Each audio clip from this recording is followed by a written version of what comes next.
Before opening the hood, release the hood latches on both sides of the hood by lifting each latch upwards to release and separate.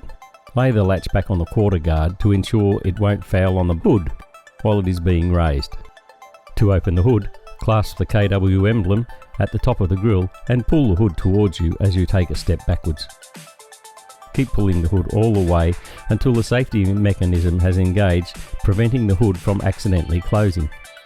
The T410 has a safety catch on the gas strut that automatically activates when the hood is raised. For added safety, the T410 has a secondary cable which can be attached to the hood to prevent the hood from falling over in strong winds. To attach the secondary cable, simply pull it out, place it on the hook on the bonnet. When it comes time to close the hood, to release the safety clutch, push it in so that the ring grips around the top tube, and that will enable the strut to slide down inside the tube. The daily checks that you perform on the right hand side of the Kenworth T410, check your coolant. Again, check all your hoses, make sure that they're all tight. Have a good look around for loose bolts. Check your air cleaner restriction gauge. The PAC RMX engine has an indicator to show the wear limit of the drive belts. It's located on the idler pulley, so if you look at the idler pulley you can see a line on the idler pulley, and if that line is between the two indicators on the housing, then the belt is fine. So if the line goes outside the indicators, then the belt will need replacing. The daily checks that you would perform on the left hand side of the Kenworth T410 would include check of the power steering to make sure there's no leaks and that everything's intact. Check your fuel filters, there's 2 fuel filters. Make sure there's no leaks, make sure everything's intact there. Also make sure that your hand pump's done up tight. You want to have a good look around, make sure that there's no loose hoses, everything's secure. Give all the hose clamps a grip to make sure that there's none that are loose and spinning.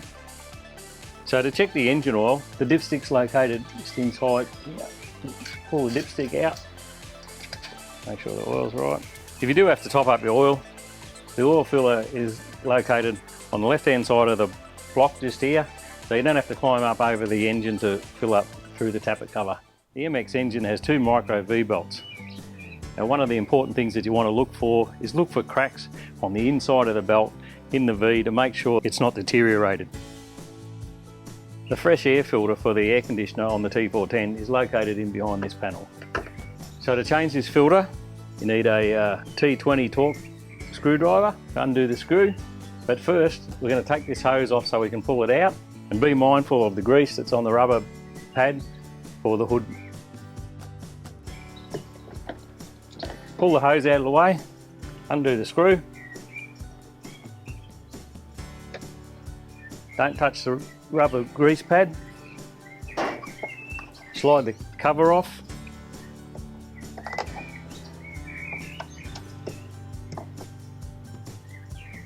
And the pollen filter will come straight out. So to replace the filter, slide it back in.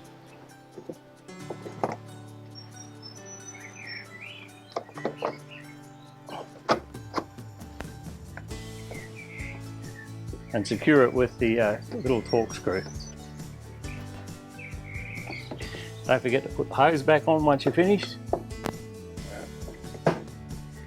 And don't touch the rubber grease pad. You'll only ever touch it once and you get grease all over your arm. So that's how you change the fresh air filter in the T410. To close the hood, clasp the KW emblem and gently lower the hood down till it comes to rest on its stoppers. Then immediately lock the hood in the closed position with both the hood latches.